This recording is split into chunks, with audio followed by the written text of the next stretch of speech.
శ్రీరామ నమస్కారం అండి. గణిత ఆగత ఆయుష్ జాతక పొంతన చూసేటప్పుడు మనకి కొన్ని విశేషమైన లెక్కలు చెప్పారు గ్రంథాల్లో. అందులో వధువు నక్షత్రం నుంచి వరుడి నక్షత్రానికి, వరుడి నక్షత్రం నుంచి వధువు నక్షత్రానికి లెక్కపెట్టి దాని ద్వారా ఎవరికి ఎక్కువ ఆయుష్ ఉంటుంది అనేది ఈ లెక్కలో చెప్పారు.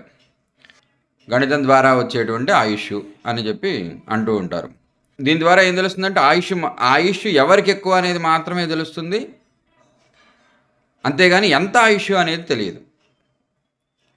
వధువు నక్షత్రం నుంచి వరుడి నక్షత్రం వరకు లెక్కించాలి. ఆ సంఖ్యను 7తో గుణించి 28తో భాగించాలి. వచ్చిన శేషాన్ని పురుష ఆయుష్గా తీసుకోవాలి. గుర్తుపెట్టుకోండి, వధువు నక్షత్రం నుంచి వరుడు వరకు లెక్కించి చేసిన లెక్కతో పురుష ఆయుష్ అది. అలాగే సేమ్ వరుడి నక్షత్రం నుంచి వధువు నక్షత్రం వరకు కూడా లెక్కించాలి. ఆ సంఖ్యను 7తో గుణించి 28తో భాగించాలి. వచ్చిన శేషాన్ని స్త్రీ ఆయుష్గా తీసుకోవాలి.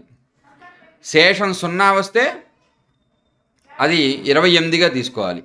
ఈ రెండింటిలో ఏది ఎక్కువ ఉంటే వారు ఎక్కువ కాలం జీవిస్తారు అని. సరదాగా ఈ చిన్న లెక్క మీరు కూడా చేయండి అని చెప్పి ఈ జాతక పొంతన కోర్సు నేర్పిస్తున్నాం కదా, ఆ కోర్సులో పెట్టాం. స్త్రీ నక్షత్రం విశాఖ, పురుష నక్షత్రం శతభిషం. విశాఖ నుంచి శతభిషం 9.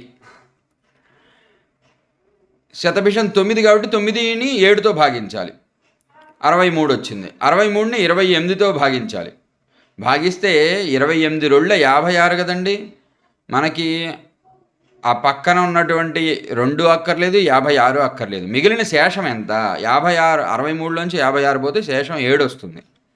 దాన్ని పురుష ఆయుష్ అనుకోవాలి. అలాగే శతభిషం నుంచి విశాఖ 20. 20 × 7 140. 140 నుంచి 140ని 28 చేత భాగిస్తే శేషం 0 వస్తుంది. 0 వస్తే 28 తీసుకోమని చెప్పాం కదా ఇందాక, అది స్త్రీ ఆయుష్. కాబట్టి 28 స్త్రీ ఆయుష్, పురుష ఆయుష్ 7. అంటే ఎవరు తక్కువ ఉంది? పురుష ఆయుషే తక్కువ ఉంది. కాబట్టి ఆ విధంగా నిజంగానే పురుషులు ముందరగా మరణించారు ఆ దంపతుల్లో. ఇలాగ జరిగినటువంటి ఉదాహరణలు అనమాట. స్త్రీ పూర్వాషాఢ, పురుషుడు హస్త. పూర్వాషాఢ ముందర లెక్క మాత్రం గుర్తుపెట్టుకోండి, పూర్వాషాఢ నుంచి హస్తకే చేయాలి. అంటే స్త్రీ నక్షత్రం నుంచి పురుష నక్షత్రం వరకు చేయండి. ఫస్ట్ కన్ఫ్యూజ్ కాకుండా ఆ చేసింది పురుష ఆయుష్గా తీసుకోండి. పూర్వాషాఢ నుంచి హస్తకైతే 21. 21 × 7 = 147. 147 డివైడెడ్ బై 28 వేస్తే శేషం 7 వస్తుంది. దాన్ని పురుష ఆయుష్ అనుకున్నాం. హస్త నుంచి పూర్వాషాఢకి వేస్తే 8 అవుతుంది. 8 × 7 56. ఇక్కడ లెక్కలో చూడండి, పూర్వాషాఢ నుంచి హస్తకి 21 కదండి. ఇక్కడ హస్త నుంచి పూర్వాషాఢకి 8 అవుతుంది. 21 8 ఎంత? టోటల్ 29. మీరు ఏది చేసినా 29 వస్తుంది. నక్షత్రాలు 27 కదండి, మరి 29 ఎలా వచ్చింది అడక్కండి. 29 టోటల్ వచ్చేది, గుర్తుపెట్టుకోండి. అలా వస్తేనే కరెక్ట్. 21 + 8 29. పైన లెక్క కూడా చూద్దాం కావాలంటే. ఇక్కడ పైన విశాఖ నుండి శతభిషానికి 9, శతభిషం నుంచి విశాఖకి 20, మొత్తం కలిపి 29. ఆ లెక్కలో అలాగే వస్తుందండి. అలా వస్తేనే కరెక్ట్ కూడా. ఇక ఈ లెక్కలో హస్త నుంచి పూర్వాషాఢకి 8 × 7 156 అయింది. 56 డివైడెడ్ బై 28 0. అంటే 0 అంటే 28గా తీసుకోమన్నారు కాబట్టి స్త్రీ ఆయుష్ ఇది. స్త్రీ ఆయుష్ ఏమో 28, పురుష ఆయుష్ ఏమో 7. కాబట్టి ఈ జాతకులు ఇద్దరిలో పురుషుడు ముందరగా మరణించారన్నమాట. మన సూత్రం సరిపోయింది కదండి. కాబట్టి స్త్రీ శతభిషం, పురుషుడు చిత్త. పురుష ఆయుష్ 16, స్త్రీ ఆయుష్ 21. కాబట్టి పురుషులు ముందరగా మరణించారు. ఈ 3 ఉదాహరణలు కరెక్టే అయ్యాయి.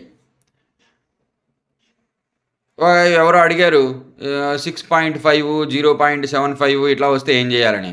అది క్యాలిక్యులేటర్లతో అయితే అలా వస్తుంది, చేతితో చేస్తే అలా రాదండి. మీరు లెక్క చేసి చూడండి. ఇక్కడ ఎవరో చేశారు, స్వాతికి శ్రవణానికి స్త్రీ ముందరగా మరణించే అవకాశం ఉందని చెప్పారు. ఇంకోటి ఏంటంటే ఇందాక 6.5 అంటే 182 వచ్చి ఉండొచ్చు. ఎలాగంటున్నామంటే 28 చేత భాగిస్తేనే కదా 6.5 వచ్చింది. 28 × 6 168. మిగతాదెంత 14 ఉండుంటుంది. కాబట్టి 0.5 వచ్చి ఉంటుంది. మొత్తం 182 అయ్యి ఉంటుంది. అలా లెక్క కట్టాం. సరే, ఇంకోళ్ళు ఎవరు అడిగారు, ఇద్దరు నక్షత్రం ఏక నక్షత్రం అయితే ఏం చేయాలి? నక్షత్రపరంగా సమాన ఆయుష్ అని భావించాలి. అంటే ఆ జాతకంలోని ఇతర యోగాలను బట్టి కూడా మళ్ళీ ఆయుష్ వేరే వేరే విషయాలను బట్టి కూడా నిర్ణయించబడుతుంది. కానీ నక్షత్రపరంగా దాదాపు సమాన ఆయుష్ అని లెక్క పెట్టుకోవాలి.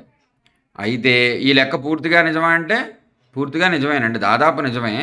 కానీ కొంతమంది చేసినటువంటి ఉత్కృష్ట కర్మలను అనుసరించి ఆయుష్లో తేడాలు కూడా రావచ్చు. కొంతమంది పూర్వం ఈ లెక్కలు చూసుకొని స్త్రీలు నాకు దీర్ఘ సౌభాగ్యం కావాలి, నేనే ముందర పోవాలి అనేటువంటి దాంతో చక్కగా పూజలు చేసినటువంటి స్త్రీలు ఉండేవాళ్ళు. వాళ్ళు ముందరే చనిపోయేవాళ్ళు ఆ పూజా విశేషం చేత. కాబట్టి దాన్ని బట్టి ఉంటుందండి. కొన్ని ఉత్కృష్టమైనటువంటి సత్కర్మలు చేస్తే కనుక దాన్ని బట్టి కూడా మనకి తేడాలు ఉండొచ్చేమో. కానీ ఈ లెక్క బాగుంది కదండి, సరదాగా ఉంది కాబట్టి మీ అందరికీ తెలియజేయడం జరిగింది. ఇలాంటివి మరెన్నో మన జాతక పొందన కోర్సు త్వరలో ప్రారంభం అవుతోంది. కాబట్టి ఇలాంటివి మరెన్నో చూస్తాం ఆ కోర్సులో. జై శ్రీరామ్.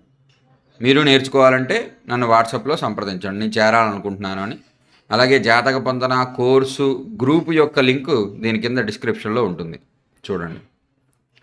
5,116 రూపాయలండి కోర్సు. ఆ కోర్సు 3 నెలలు ఉంటుంది.